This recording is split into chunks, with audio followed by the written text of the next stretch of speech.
Yeah, so Mike, for me, it's like one of the things I think that's really powerful about looking at it from this perspective. Although it's not politically correct, I understand that. Oh, we're different, so therefore we shouldn't be equal. No, that's not what I'm saying.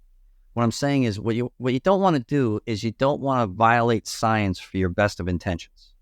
No, you want to actually steer into it. So this way you steel man your argument instead of enabling someone to straw man your argument. You know what I mean? I want arguments based in data. So, and there's been a long-standing thing about the gender pay gap, and this is heresy what I'm about to say, but this was is a future book we should read and do a discussion about. Although it's not going to be politically correct, I don't know if it'll be good for your political career. But the book is called "Why Men Make More and What Women Can Do About It." Because if I'm thinking about it, saying, okay, women's impulsive center of their brain is half the size or a third the size of the males. And then you have the prefrontal cortex, the thing that's warning them like, hey, maybe you shouldn't do that. What that does is that enables the person to survive long enough to procreate, but it can actually stand in the way of their success. Because we live in the greatest time period ever economically to take risks. But if your brain is designed for you not to take risks, don't take risks. Because women are so much more valuable to the species, it makes sense from a species perspective, but not from a success perspective. So the recommendations from the book, Why Men Make More and What Women Can Do About It, how do they move the needle? It's assertiveness training. So what ends up happening is they can quiet the voice in their head that's saying, don't do that, you might die. Don't do that, you might die. It quiets that portion of that brain and enables them to take more risks. That, I think, is the solution, not to just be angry at men or society or any of that other crap, because I can cut holes in anyone's argument as soon as they bring up. Like, I'll give you an example, Mike. How many more, percentage-wise, how many more hours a week do you think a man works than a woman on average? In the United States? Yes. 20. 15% more hours a week. What ends up happening is, and what's the gender pay gap at? 15%. 15%. And that's just one example of 25 causal factors. I want to cover that book in detail, although it's not going to go over well. Some people are going to get pissed. And then they kind of shut down all thought, if you get what I'm saying. You're supposed to be unoffendable. Yes. Well, that's my argument. That leads you to be able to find truth, right? But Right. the real killer here is this. You have to understand the statistical side of your argument. Otherwise, you leave yourself vulnerable to people like me. There's going to be some asshole in an audience just like me that says, no, it's not this, it's that. Like, I'll give you an example. I'm going to take a picture of this and send it to you, Noah. There's a Unitarian church around. Mike, if you could just mute your thing, you got some background noise. So there's a Unitarian church around the corner. Really beautiful church. You got a big giant sign on it saying, strong gun laws save lives. Then they have an incorrect statistic on their front lawn that's set up to look like a cemetery. It's like makeshift wooden crosses and Jewish stars of David. So it says 120 people are killed every day by guns. And all I said was, well, okay, let's Google it. It's actually 104. It's the first mistake they're making. The second one is 64 of the 104 are by suicide. So is that what you're trying to solve? Death by suicide? Or is there something else here that okay, all right. So then the 39 who die by homicide, and there's one left over that they're unsure per day. The 39 that die by homicide, the overwhelming majority of them are 19-year-olds. Then they call them children. Like, a 19-year-old a child? No, so I turned to my audience and said, okay, write down a number. Up top of your head, if I use the word children, you can only use one number. What's the number you choose? And almost everybody uses 9 years old.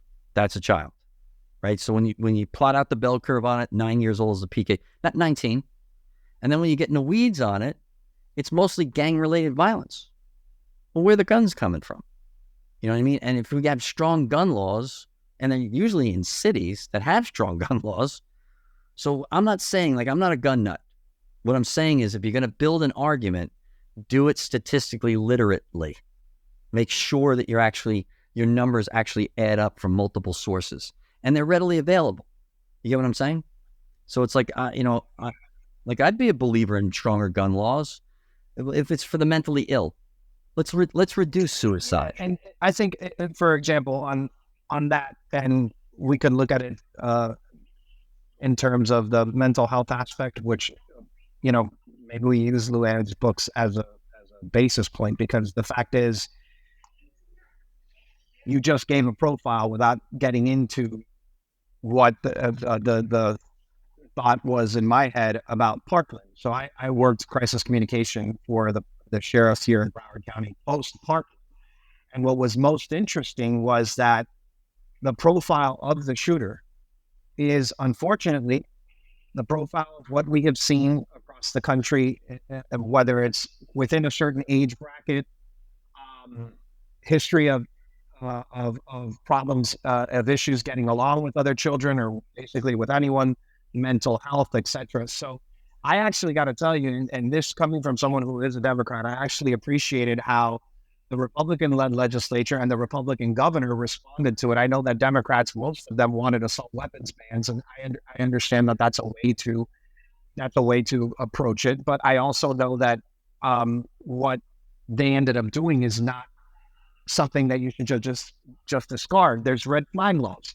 To your point, in Florida, which, as a matter of fact, as I speak, we're in our legislative session in Tallahassee, and they're trying to roll back these laws. So it's a little challenging. Remember, we no longer have Governor Rick Scott. We have Governor Ron DeSantis, who's fresh off of one presidential campaign and gearing up for 2028 again. But the red flag laws were, if you are under arrest for some other matter, and that is not resolved, and you are a gun owner, and law enforcement has reason to believe that you are a threat to yourself or the public, even while you're out on bond, they can remove the guns from your possession until your case is resolved.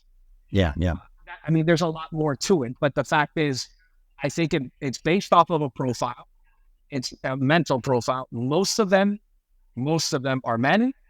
Most of them are within a certain age, and most of them should never be allowed to purchase any kind of weapon.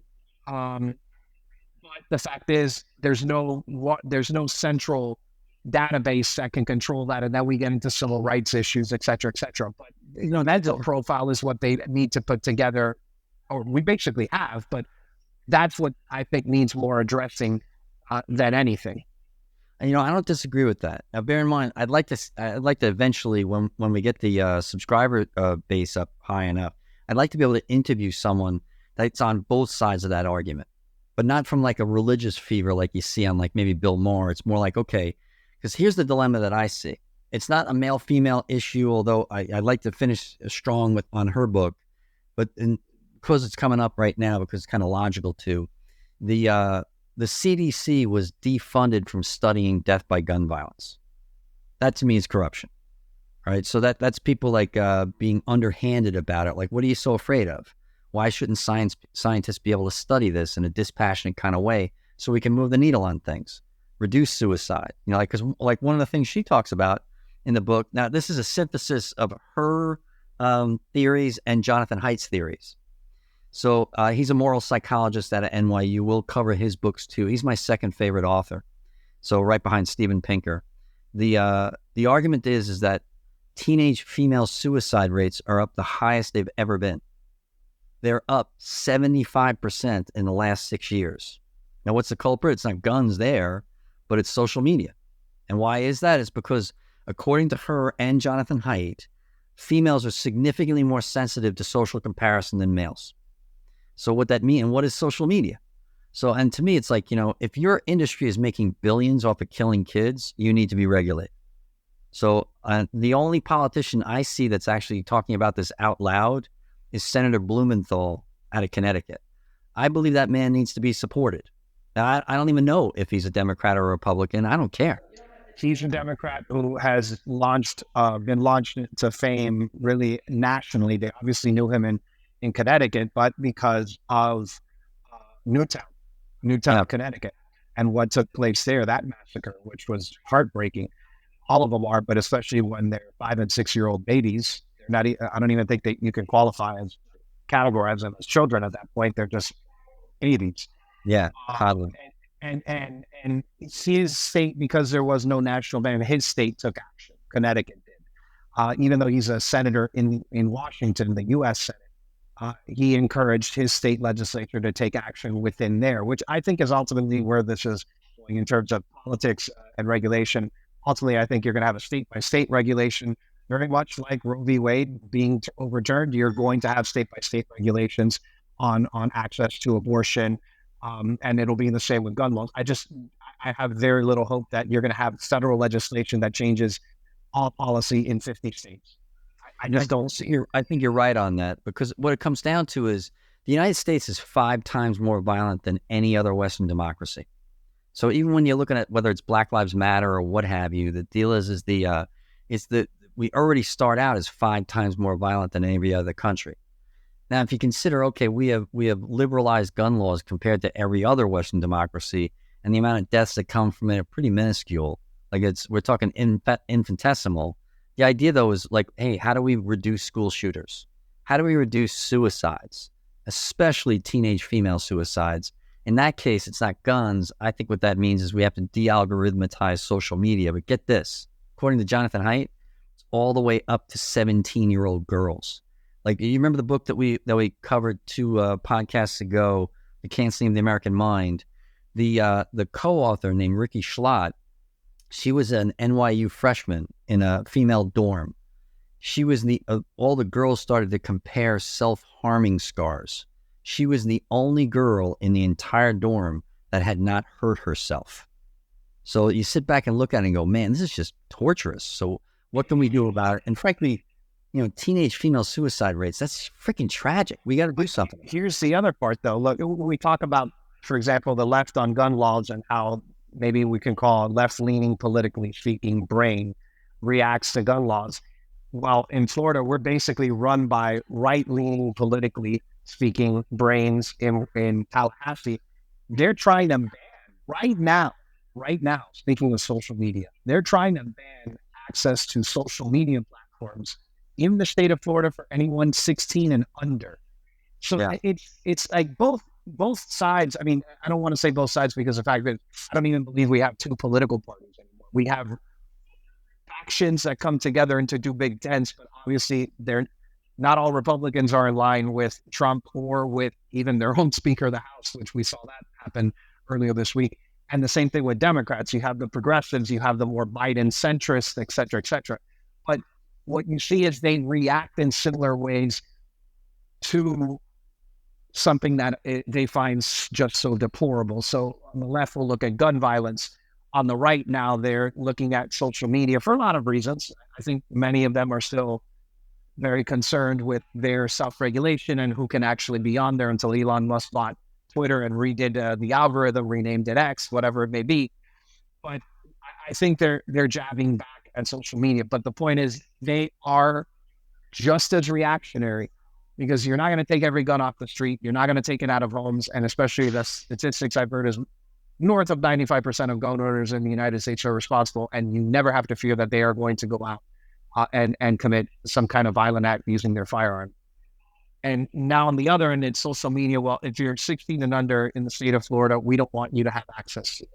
Okay, good luck with that. Here's one of the reasons. I mean, social media it's good. It's positives. There's the research capability that you use. By the way, everything, my children are 11 and 8. Almost everything they do in schools is through technology. It is no longer take home this workbook and pull out your number 2 pencil. The world has changed. So limiting access to that, I understand the regulation of it, because it does rewire, I'm sure, neurologically it rewires you, and it exposes different fragile areas within the female and the male brain, especially as they're growing, because obviously they're still maturing. Heck, I didn't realize, I had forgot when you said that the male brain is not fully developed until 26. I'm 41. I still don't think mine is fully developed, but that's another point.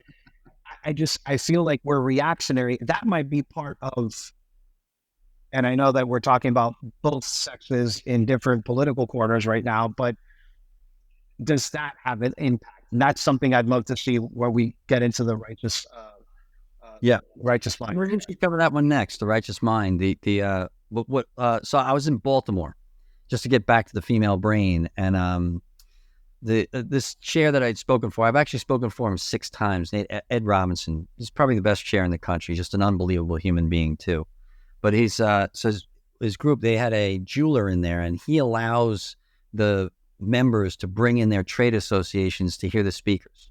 So picture the back of the room was filled with a bunch of jewelers, and the group was sitting down front. And one of the jewelers in the back of the room, she said, well, how does this affect my industry, Mark? I said, what do you do? She said, I'm a jeweler. I said, 100%. And she said, how so? I said, well, what is an engagement ring? She said, it's a symbol of slavery to the bride. I'm like, and you're a jeweler? Like, that is 180 degrees wrong. I said, picture it, what it really is something called a Zahavian signal. This is after a professor out of, I think, the University of Tel Aviv named Zahavi. And what it is it's an honest display of phenotypic quality, or what some people refer to as sexual fitness. So it's what does a man have to bring to the table? He's got to bring more than just a teaspoon of sperm, right? He's got to be able to bring some resources to the table. He's got to be able to be taller than the woman typically, because the algorithm in a woman's mind about choosing a mate has to do with the man being kind of a guard dog. She wants someone who can exact costs on other people, but not her. Enough to bring enough productivity, but only be generous with her, not everybody else, right? So it's resources. So I'll give you an example. Let's say I took a picture of you and I put you in a Ford, right? And I asked heterosexual women to estimate how tall you are. Now, hidden in the pile is another picture of you, but in a Bentley. How much taller do heterosexual women assume you are in the Bentley? 4 inches taller than the Ford. 6 inches. Okay. I was going to say 4 to 6, but yeah, I get it. Now, sometimes guys they get pissed when I bring this up. Yeah. How much more do you think a 5'7" man has to earn to be of equal sexual attractiveness to a 6'4" man? 2 times what the 6'4" man would earn. It's $237,500 more a year. It could be 2 times. Yeah. Maybe it depends on the guy, but it depends on the guys we're talking about. But so the argument here is, this isn't to beat up women. Women need men to bring resources to the relationship. They got to bring something. It can't just be sperm. In the case of a woman, that's a different story. You can always tell what sex wants from the other sex based on what that sex lies about. So women don't lie about height or status. They lie about weight and age. So they lie how old they are, and they lie how much they weigh. I even saw this one study, Mike. Let me just get this out because it's freaking hilarious. One study was of older women in hospitals based on how handsome the doctor is. The more handsome the doctor is, the more they lied about their weight, and the average lie based on handsome doctors was 26 pounds, which means they were under-medicated. You read? But, I got to say, I'm male, but I lie about my weight too. I don't want to tell you. Laziness rough on me, I think in every case, every man lies just a little bit about their height. It's just the way it is, I mean, I'm every bit of 6'5". Ward. Yes, yeah. 6'5". I played in the NBA a few seasons. Here's the question, though, because I know we got to land the plane, but yeah. If you are a CEO looking to hire someone, whether it be executive level or almost executive, like let's say mid-level, just one step below the executive suite, and you have to study biology, evolutionary biology, you're looking at the best possible person for the position description that you are looking at to fill. How useful are these 2 books for anyone looking to fill those roles? I'm not so sure that it's at that level it really matters, because let me put this in perspective.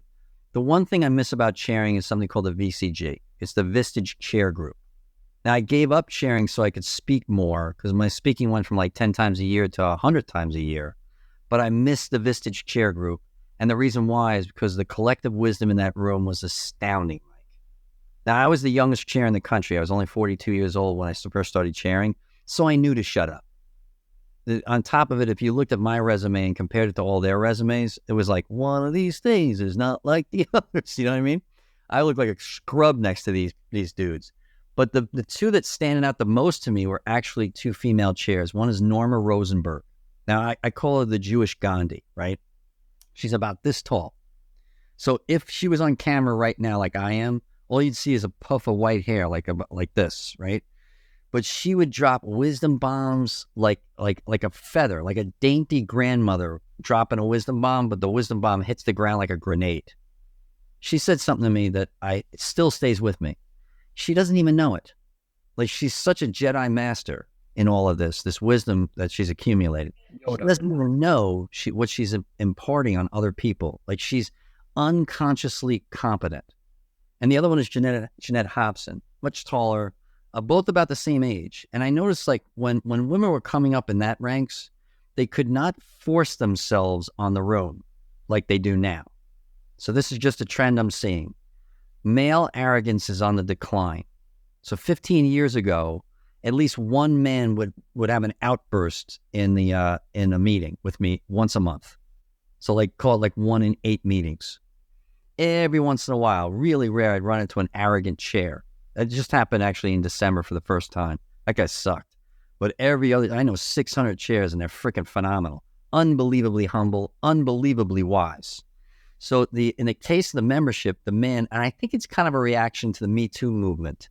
They've kind of stepped backwards a little bit, right? And the opposite has happened with women. So if they're over a certain age, they still are exposed to, like, kind of like what you were bringing about before, is like, what's the psychology of a different generation? So if they're baby boomers, they have like a humility to them, the female chairs, that's astonishing. It's really a delight to be around.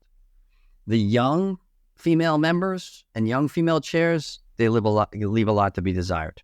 So they're arrogant beyond belief. And here's the weird part. Like, let's say you and I were sitting in the same room and we got into it over the Jets and the Dolphins or whatever. And I said something sharp. The Knicks.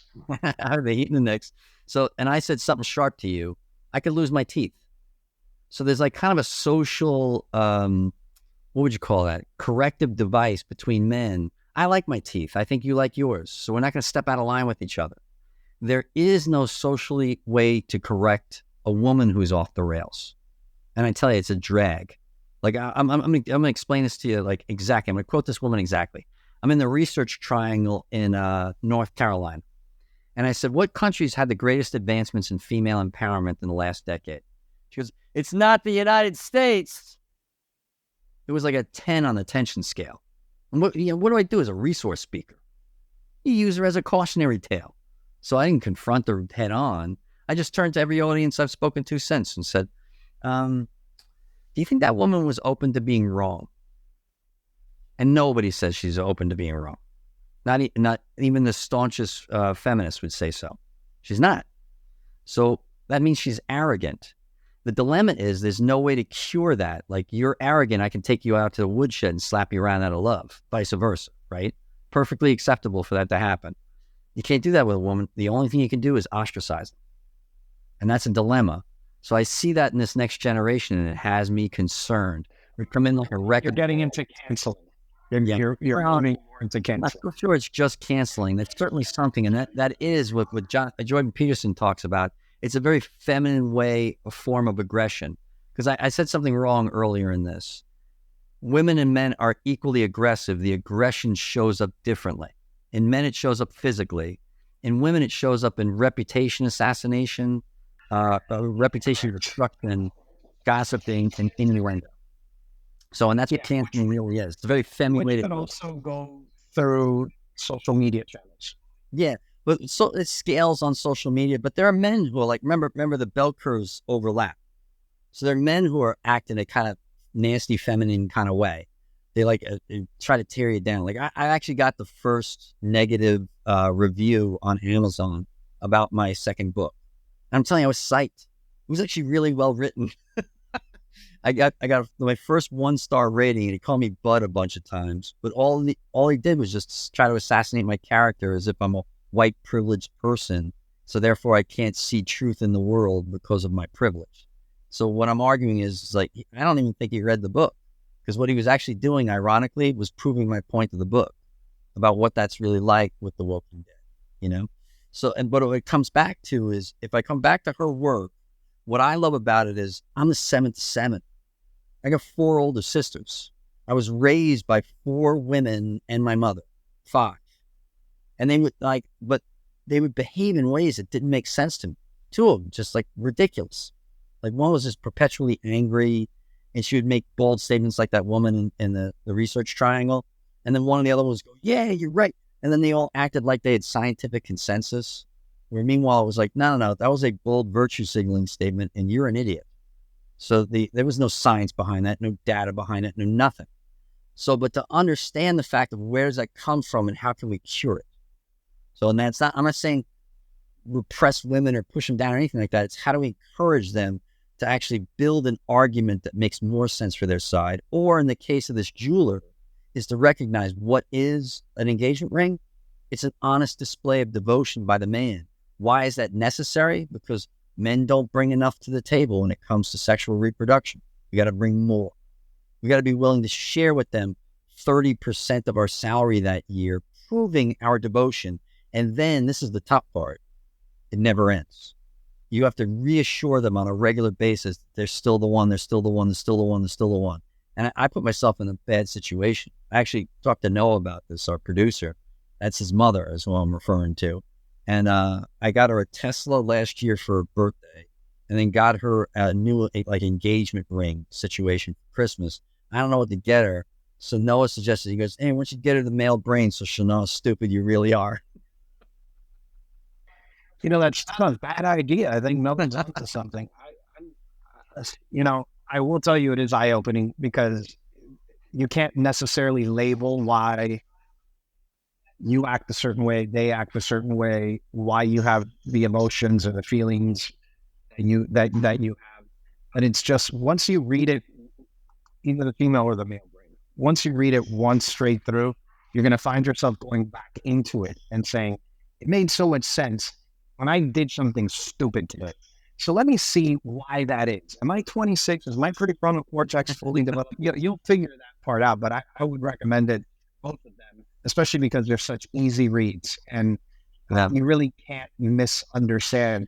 But listen, talking about being unoffendable when speaking to you, some of this is, especially for the generations that are into gender debates, et cetera, the makeup of the brains. I mean, she's unequivocal in her analysis, saying, there's a female brain and there's a male brain. That's what's there. Yep. This is biology. This is what we know.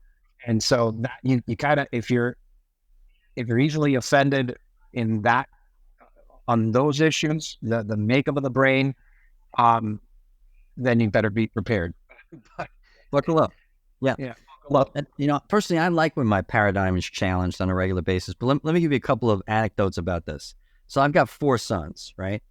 And so I was talking with my youngest, Owen, when he was 12, and he would sit next to me watching the older boys do really stupid stuff. And then he would sit back and go, why is that happening? Why is that happening? I'm like, well, wait till you turn 13. It's the days your head goes up your own ass. And soon you'll be wearing it like a hat. So on his 13th birthday, I wrote that into his birthday card. And now he's full-fledged head up his own ass. I said, you come out of it, though.